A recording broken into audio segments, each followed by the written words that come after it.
माँ झूठ बोल बोल के माँ झूठ बोल बोल के माँ झूठ बोल बोल के जन्नत में जाएगी माँ झूठ बोल बोल के। अल्लाह उससे मोहब्बत करेगा। इसी के लिए इमाम अहले सुन्नत फाजिल बरेलवी रज़ी अल्लाह तआला अन्हु ने फरमाया था, बखुदा खुदा का यही है दर, नहीं और कोई मफर मकर। क्या मतलब है इस शेर का? बखुदा का मतलब है खुदा की कसम, अगर अल्लाह का कोई दरवाजा है तो वो मुस्तफ़ा का दरवाजा है। बखुदा खुदा का यही है दर, नहीं और कोई मफर मकर।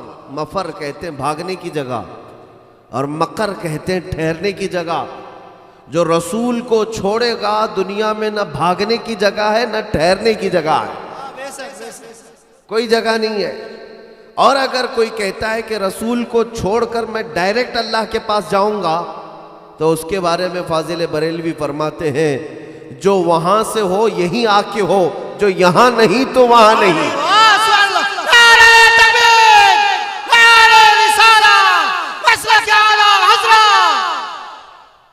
जो यहां नहीं तो वहां नहीं। एक बात याद रखें मेरे अजीजों, रसूल पाक सल्लल्लाहु तआला अलैहि वसल्लम की इक्तिदा करना, उनका इत्तिबा करना हर मुसलमान पर फर्ज है।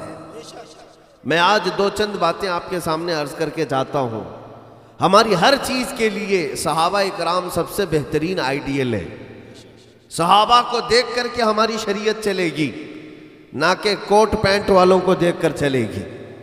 शरीयत हमारी न टीवी पर चलने वालों से चलती है और ना ही सूट बूट वालों से चलती है। शरीयत सहाबा इकराम के अमल से चलती है। और सहाबा का अमल क्या था? सहाबा के अमल का निचोड़ आज के जमाने में अगर कुछ है तो वो बरेली के इमाम का मसलक है। क्या है? क्या है वो? सहाबा इकराम का मामूल ये था, जब कभी उन्हें किसी बात की जरूरत होती तो पहले रसूल के दरवाजे पर आते।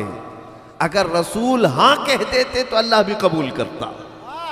मैं आपसे पूछना चाहता हूं, एक सहाबी आए, उनकी आंखें नहीं थी, नाबीना थे, नाबीना थे और मस्जिद में आना जाना उनके लिए परेशानी का बाइस था। रसूल पाक सल्लल्लाहु अलैहि वसल्लम के पास आए, कहा या रसूल अल्लाह सल्लल्लाहु अलैहि वसल्लम, आंखें नहीं है, आने जाने में मस्जिद तक दिक्कत होती है, आप करम फरमा दें। मुझे बताओ है मुसलमानों, आंखें कौन देता है? आंखें देना किसका काम है? अल्लाह का। लेकिन सहाबी किसके पास मांगने आए? रसूल के पास। इसलिए कि वो सहाबी थे, वहाबी नहीं थे। और सहाबी किससे मांगने आए? रसूल से मांगने आए। कहा या रसूल अल्लाह, आप करम फरमा दें। और रसूल ने भी ये नहीं कहा कि क्या शिर्क कर रहा है तू मेरे पास मांगने आया, अल्लाह के पास चला जा। नहीं, बल्कि रहमत आलम सल्लल्लाहु अलैहि वसल्लम ने दुआ सिखाई। कहा जा 2 रकात पढ़ और यूं दुआ कर, अल्लाहुम्मा इन्नी अस्अलुका व अतवज्जहु इलैका बिनबिय्यिका अन तुक़दा हाजती। ऐ अल्लाह, मैं तुझसे सवाल करता हूं, तेरे नबी ने मुझे भेजा है, तेरे नबी के सदक़े मेरी हाजतें पूरी कर। उन्होंने ये जुमला कहा था मस्जिद में। सहाबा कहते हैं कि वो मस्जिद के दरवाजे से कदम बाहर रख रहे थे, उनकी आंखें रोशन हो चुकी थी। आंखें रोशन हैं। कौन रोशनी दिया है?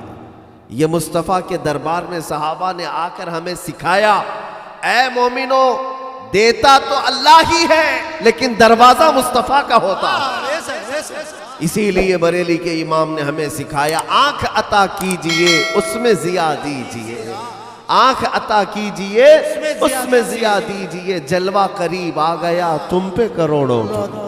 और एक बात मैं आपसे कहता हूं, एक खातून आई हुजूर पाक सल्लल्लाहु अलैहि वसल्लम के पास, 8 साल का बच्चा लेकर के आई। कहा कि गूंगा है, बोलता नहीं है।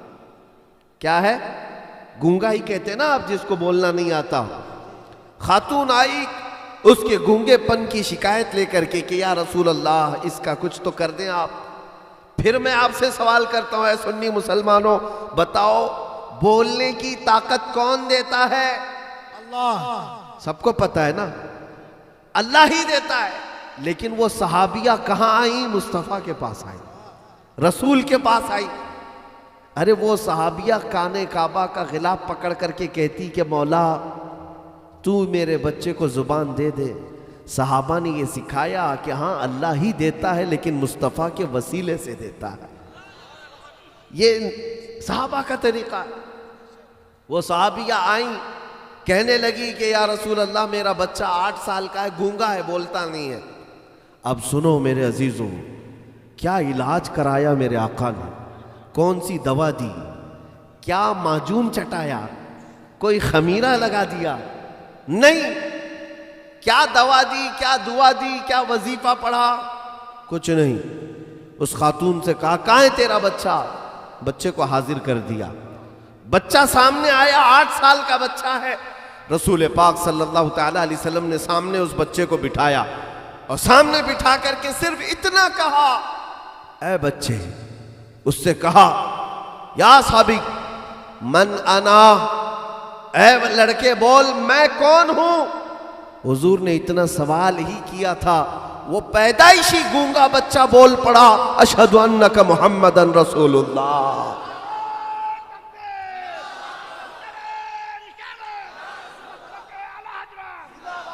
मेरे अजीजों, जो पैदाइशी गूंगा था हुजूर पाक के एक सवाल पर बोल पड़ा।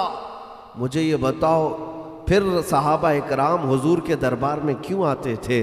क्योंकि अल्लाह का हुक्म है कि जो रसूल के पीछे चलेगा अल्लाह खुद उससे मोहब्बत करेगा। आज भी जरूरत किस बात की है मुसलमानों? हमारे मामलात में हम रसूल की इक्तिदा करें, मेरे मुस्तफ़ा की पैरवी करें, नबी पाक के अखलाक को देखें। ये मत देखो कि कौन क्या कहता है, ये देखो कि मदीने वाला क्या कहता है। इसी में तुम्हारी फलाह व बहबूदी है, इसी में तुम्हारी कामयाबी है। आज नौजवानों पर मुझे अफसोस इस बात का होता है, दाढ़ी छिलाया और पूछने पर अरे सेठ साहब क्या बोलेंगे पता नहीं है, 4 दोस्त मुझसे नाराज हो जाएंगे, दुनिया में मुझे जॉब नहीं मिलेगी, नौकरी नहीं मिलेगी, बिजनेस नहीं चलेगा। तुम्हें इन सब की बातों की फिक्र है? ऐ मुसलमान, तुझे इनकी फिक्र करने के लिए नहीं भेजा गया, तुझे तो रब ने ये फरमाया चलना है तो मेरे नबी के पीछे चल। ये देख के तेरे रसूल ने तुझे क्या कहा है। अगर तुम ये देखा करते तो मैं समझता हूं आज धक्के खाने की नौबत ही नहीं आती, आज ठोकर खाने की नौबत ही नहीं आती। तुम्हें पता है वो गुदड़ी पहनने वाले सहाबा पैरों में चप्पल भी नहीं होते और पूरे जुब्बे में पैबंद लगे होते, 3-3 दिन तक भूखे प्यासे रहते, लेकिन जब मैदान में उतर जाते थे तो वक्त के सुपर पावर भी डरने लगते थे। कैसर और किसरा उस जमाने के सुपर पावर ताकतें हैं। किससे डरती थी ये ताकतें? ईरान की बादशाहत, रोम की बादशाहत थर थर कांपते थे इन्हीं सहाबा से जो एक खजूर खाकर पूरा दिन गुजारते थे। उन सहाबा से डर किस बात का था? मेरे अजीजों, वही तो ताकत है जिसको आज तुम खोए हुए हो। वो कौन सी ताकत थी जानते हैं? सहाबा इकराम टूट करके मेरे मुस्तफ़ा से मोहब्बत करते थे और ये मोहब्बत उन्हें पावरफुल बना चुकी थी, इतनी ताकतवर बना चुकी थी कि दुश्मनों को आंख से आंख मिलाने की भी हिम्मत नहीं थी। वो मोहब्बत आज के ज़माने में चाहिए। आज के दौर में मैं चाहता हूं कि हमारा नौजवान टूट करके मेरे मुस्तफ़ा से मोहब्बत करे, दुनिया की परवाह ना करे कि कौन क्या कहता है, दुनिया की परवाह ना करे, अपने रसूल पाक की तरफ चल पड़े, फिर देखना उसकी किस्मत का सितारा कहां तक पहुंचेगा।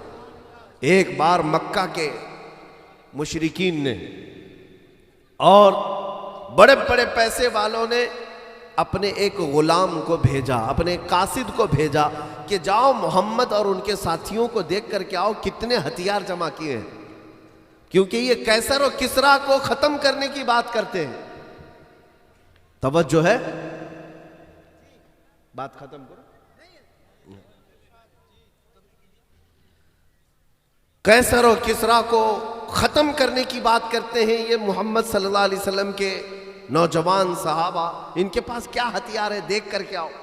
तो देखने के लिए एक शख्स आया मक्का से, उरवा बिन मसूद सक़फ़ी। ये जब आया, ये हम ही बंद करो, या तो आप अपना काम जारी रखो या मेरा काम। मुझे बिल्कुल डिस्टर्ब पसंद नहीं है।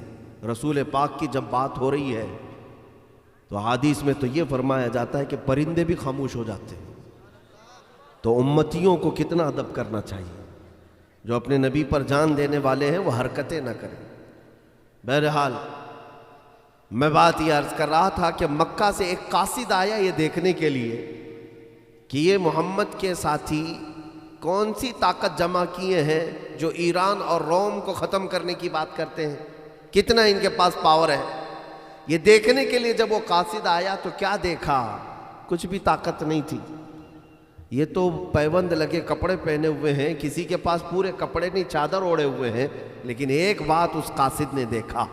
वो क्या देखा, अजान हो रही थी, रसूल पाक सल्लल्लाहु ताला अलैहि वसल्लम वजू कर रहे थे और वजू करते करते देखा उस कासिद ने कि सारे सहाबा रसूल पाक को घेर करके बैठे, कोई इधर से कोई इधर से कोई इधर से, सब पूरे हुजूर पाक इनके झुरमट में वजू कर रहे हैं।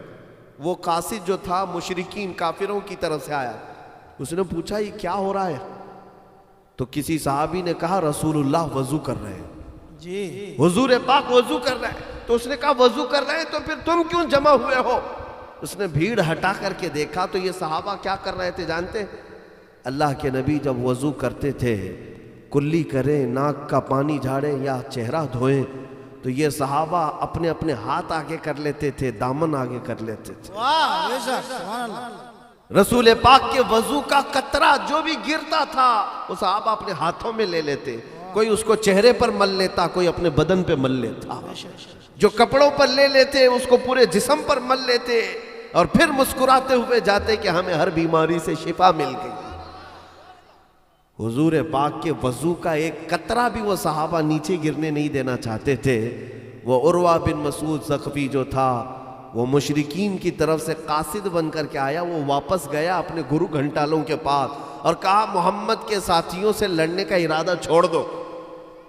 लोगों ने पूछा क्यों, बहुत ताकत है उनके पास, बहुत असलहे हैं, हथियार हैं। इस कासिद ने कहा नहीं, मोहम्मद के पास बहुत हथियार और असलहे तो नहीं है, लेकिन परवानों की एक ऐसी जमात है जो मैंने बड़े बड़े बादशाहों के पास भी नहीं देखा। लोगों ने पूछा वो कैसी जमात है। उस कासिद ने कहा बस क्या बताऊं कि मोहम्मद जब वजू करते हैं तो उनकी कुल्ली का पानी भी वो सहाबा नीचे गिरने नहीं देते, हाथों में उठा लेते, चेहरे से मल लेते हैं, अपने बदन पर लगा लेते हैं। तो ऐ सरदाराने कुरैश, ऐ मक्का के लोगों, जो सहाबा अपने नबी के वजू के कतरे जमीन पर गिरने नहीं देना चाहते, जंग में वो अपने रसूल का खून कब गिरने देना चाहेंगे।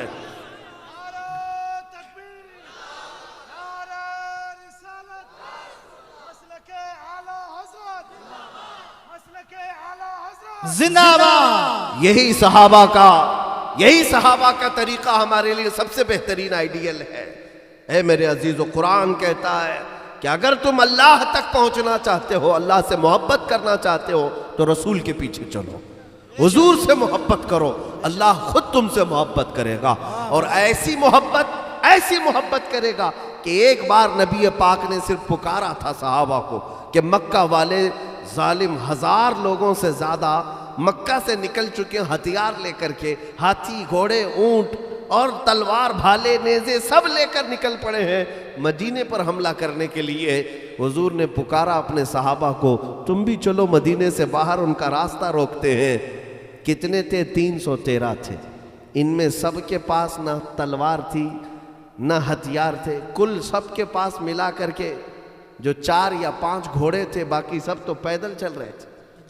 रेत की सरजमीन है, रमजान का महीना है, 17 रमजान। सहाबा चल पड़े, ये नहीं पूछा कि या रसूल अल्लाह हम तो निहत्ते हैं। एक सहाबी कहते हैं हमारे पास, जिसके पास तलवार थी भी ना तो वह ऐसी थी कि उससे सब्जी भी नहीं कटती थी, जंग लगा हुआ था, मुड़ी हुई थी, तो ये सब्जी भी ना कट पाए जिस तलवार से, वो लेकर के हुजूर पाक सल्लल्लाहु अलैहि वसल्लम के साथ दुश्मनों से लड़ने के लिए चल पड़े। लेकिन जानते हो जब मैदान में पहुंचे तो उनके हौसले कितने बुलंद थे, उनके हौसले कितने बुलंद थे।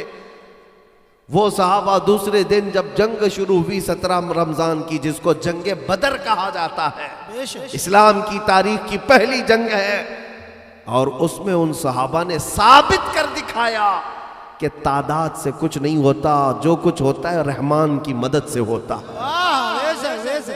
और अल्लाह ने ऐसी मदद नाजिल की। क्यों मदद नाजिल की? कुरान में अल्लाह फरमाता है 5000 फरिश्ते अल्लाह ने उन सहाबा की मदद के लिए उतारा, उन सहाबा की मदद के लिए उतारा। क्यों? इसलिए कि वो रसूल की एक बात पर पीछे चल पड़े थे।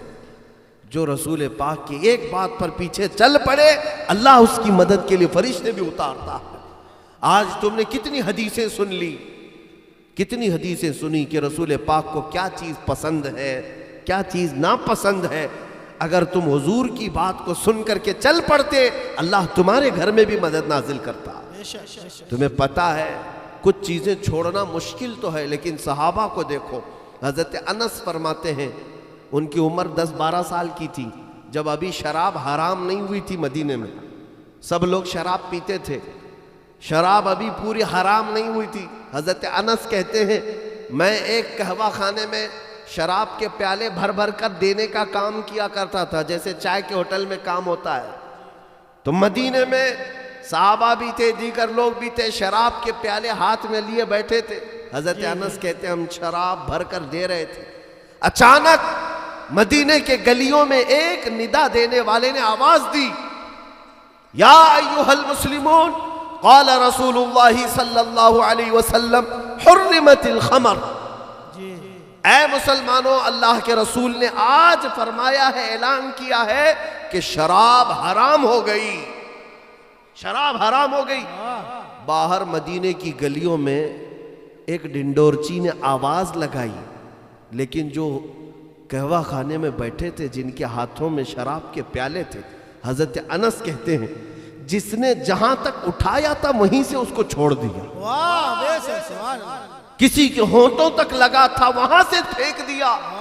किसी एक ने भी ये नहीं कहा कि देखते हैं कल से तौबा कर लेंगे, रात को जाकर नहा धोकर तौबा कर लेंगे। कानों में आवाज पड़ी कि रसूल ने फरमा दिया है, उन्होंने उसी वक्त वो मटके तोड़ दिए, मटके तोड़ दिए। सहाबा कहते हैं उस दिन मदीने की तारीख में इतनी शराब बही थी, इतनी शराब बहाई गई थी कि मदीने के सारे नाले और गटर शराब से बह रहे थे। जिन्होंने 50-50 साल से शराब जमा करके रखी थी, पुरानी पुरानी शराब, सहाबा ने एक ऐलान पर सब तोड़ दिए, सारे निकाल कर फेंक दिए। इसको कहते हैं मोहब्बत मुस्तफ़ा। हुजूर की एक बात आ जाए तो गुलाम को चाहिए कि अपनी पुरानी आदतें भी छोड़ दे। आज मैं बच्चों से यही कहता हूं, अगर तुम हकीकत में रसूल के पीछे चलना चाहते हो, तुम तो रात भर गाने सुन सुन करके सोते हो। मेरे आका ने फरमाया गाने सुनने वालों को कयामत के दिन सीसा पिघला करके उनके कानों में डाला जाएगा, और जब कानों में डाला जाएगा उनका भेजा बाहर निकलेगा दूसरे कान से, और फरिश्ते ये अजाब उन्हें देते रहेंगे कि तू बेहयाई के नगमे दुनिया में सुनता था और मस्त होता था। मुझे बताओ ऐ मुसलमानों, क्या तुम इतने बड़े अजाब को सहने जैसे कान रखते हो? बर्दाश्त कर पाओगे? जब रसूल पाक सल्लल्लाहु अलैहि वसल्लम को नापसंद है तो क्यों नहीं छोड़ देते? आज भी हमारे मुआशरे में शराब, जुआ, नशा, ये सब कहां से आ रहा है नौजवानों के अंदर। मैं उन नौजवानों से अदब से कहता हूं, मुझे अच्छी तरह से मालूम है तुम्हारे सीने में हुजूर की मोहब्बत है। जिस दिन मैं पुकारूंगा ये गर्दनें लेकर हाजिर होंगे। मुझे यकीन है इस बात का कि हिंदुस्तान के चप्पे चप्पे में मैंने जाकर देखा, नौजवान आज इस जज्बे के साथ खड़े हैं और हमसे कहते हैं मुफ्ती साहब जिस दिन कहेंगे ये गर्दन रसूलुल्लाह के लिए कुर्बान करेंगे। है नौजवानों, तुम्हारा जज्बा सलामत रहे, लेकिन इतनी बात से मुझे तकलीफ होती है कि जो नौजवान अपनी गर्दन कुर्बान करने की बात करता है, मेरे नबी के लिए जान देने की बात करता है, तो फिर वो चंद नशे और गुनाहों को छोड़ क्यों नहीं देता? बेशक तुम अपने मुआशरे को पाक क्यों नहीं करते? कसम रब्बे जुल जलाल की, आज से ये तय कर लो कि कोई मुस्लिम मुआशरे में नशा करने वाला भी ना हो, नशा बेचने वाला भी ना हो। इंशाअल्लाह, होना चाहिए कि नहीं होना चाहिए? इंशाअल्लाह। क्यों? इसलिए कि दुनिया आज इनके पास एड्रेस पूछने जाओ कि भंग कहाँ मिलता है, चरस कहाँ मिलता है, अफयून, कोकेन, ये सब नाजायज चीजें कहाँ मिलती हैं, लोग पता बता देते हैं मुसलमान मोहल्ले का कि जाओ वहां मिल जाएगा। मेरे अजीजों, गुलामी मुस्तफ़ा की ऐसी अलामत तो नहीं होनी चाहिए। ये बदनाम करना छोड़ दिया जाए। मैं जो बात कह रहा हूं तवज्जो से सुनो। सहाबा हमारे लिए सबसे बेहतरीन आइडियल थे। अपने हर मामले में उन्होंने रसूल की इक्तिदा की, मेरे मुस्तफ़ा के पीछे चले। मैं एक बात बता देता हूं और उसके बाद अपनी गुफ्तगू को समेटता हूं। गुनाह होते हैं, सबसे होते हैं।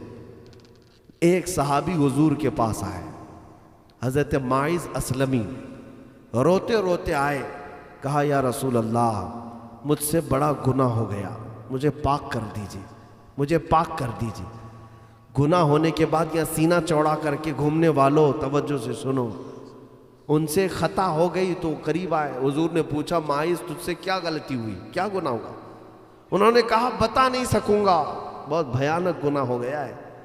हुजूर पाक ने फरमाया, बता तो सही, तेरा इलाज किया जाए। माइज असलमी ने कहा, मुझसे जिना हो गया। रसूल पाक सल्लल्लाहु अलैहि वसल्लम ने अपना चेहरा फेर लिया, अपना चेहरा फेर लिया। ये जिना इस्लाम में सख्त तरीन गुनाह है। जिसने किसी अजनबी औरत की तरफ नजर उठाई, अल्लाह ताला की रहमत से वो महरूम हो जाता है। और जिना करने के वक्त मोमिन का ईमान उठा लिया जाता है। वो मोमिन नहीं रहता जिस वक्त जिना कर रहा होता है। यहां तक के 15 अज़ाबात हैं जिना करने वाले पर, 5 दुनिया में, 5 कब्र में और 5 हशर में। उसके चेहरे की रौनक खत्म कर दी जाती है। जिना संगीन जुर्म है, इसीलिए इसकी सजा भी इस्लाम में बहुत सख्त रखी गई है।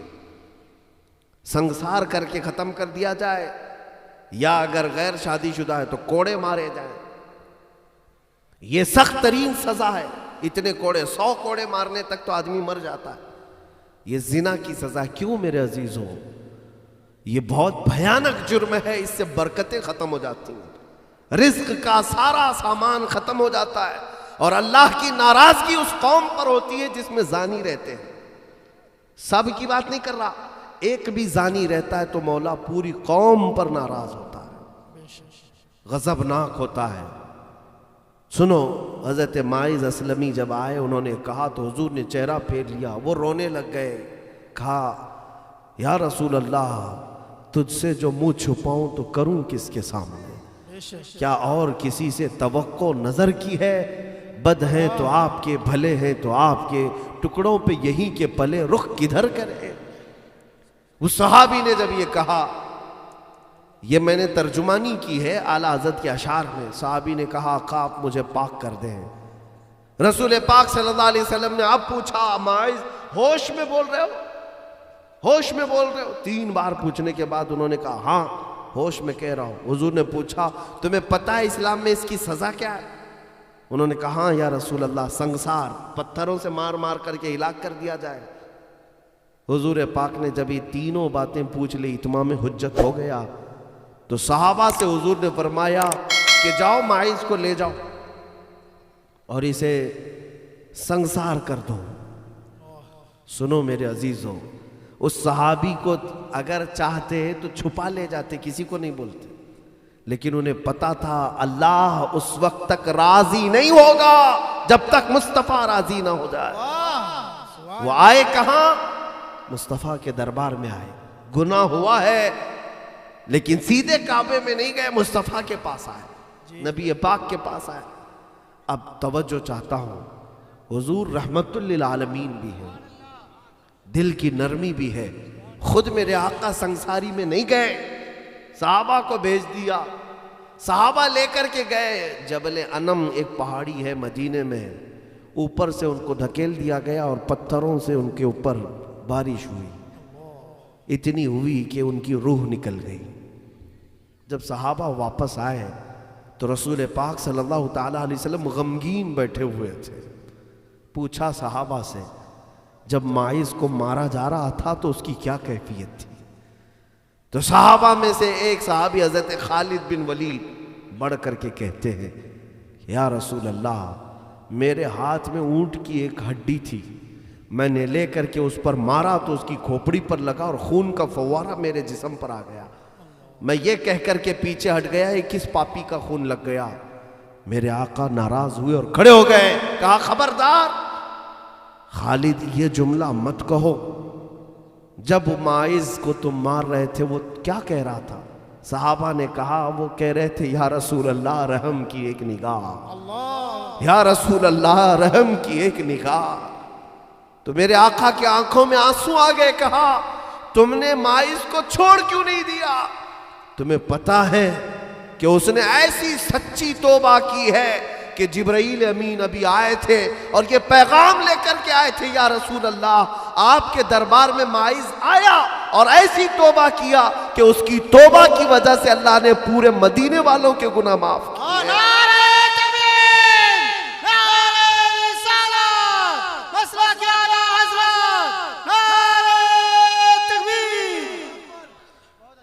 मेरे अजीजों, अल्लाह तबारक व तआला ने हजरत माइज की वजह से, यानी उनकी तौबा को अगर आम कर दिया जाए तो पूरे मदीने वालों के लिए काफी हो जाए, ये एजाज क्यों दिया?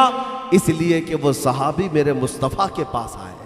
आज भी जब कभी हालात बिगड़े तो तुम नबी के दरबार की तरफ हो जाओ, तवज्जो करो और फिर पुकार करके कहो, या रसूल अल्लाह, मैं मुजरिम हूं, आका मुझे साथ ले लो, कि रस्ते में हैं जा बजा थाने वाले, चमक तुझसे पाते हैं सब पाने वाले, मेरा दिल भी चमका दे चमकाने वाले, बरसता नहीं देख कर अब्र रहमत, बदों पर भी बरसा दे बरसाने वाले। हुजूर की बारगाह में अगर तुम ये कहोगे, एक दिन वहां से नजर उठ ही जाएगी, एक दिन बात आ ही जाएगी।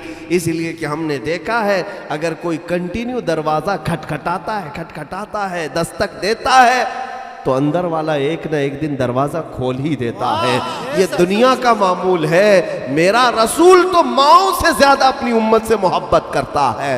अगर उम्मत एक बार दिल से, लगाव से मेरे मुस्तफ़ा की तरफ हो जाए तो यकीनन मदीने की तरफ से तुम पर तवज्जो भी हो ही जाएगी। मेरे अजीजों, आज हालात के तनाजुर में मैं आपसे यही कहना चाहूँगा, हम सबको किसके लिए, किसकी तरफ चलना चाहिए?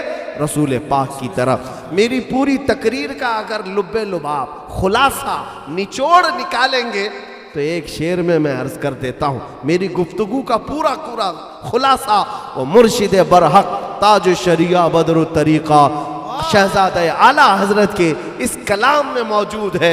आपने यही मैसेज दिया था पूरी दुनिया को, जिंदगी ये नहीं है किसी की किसी के लिए, जिंदगी ये नहीं है किसी की किसी के लिए, जिंदगी है नबी की नबी के लिए। अरे ना समझ मरते हैं जिंदगी के लिए। तुम किसके लिए मर रहे हो? जीने के लिए मर रहे हो? फरमाते ताजु शरिया, ना समझ मरते हैं जिंदगी के लिए, अरे जीना मरना है सब कुछ नबी के लिए।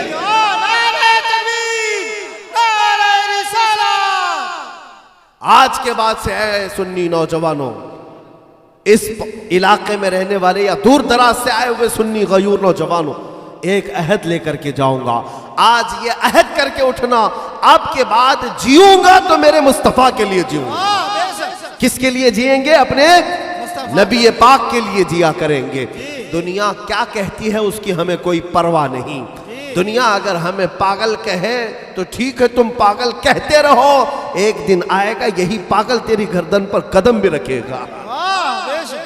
एक दिन आएगा मुस्तफा करीम का ये दीवाना बता देगा कि ये जिस तरफ जाएगा हवाएं उस तरफ जाएंगी।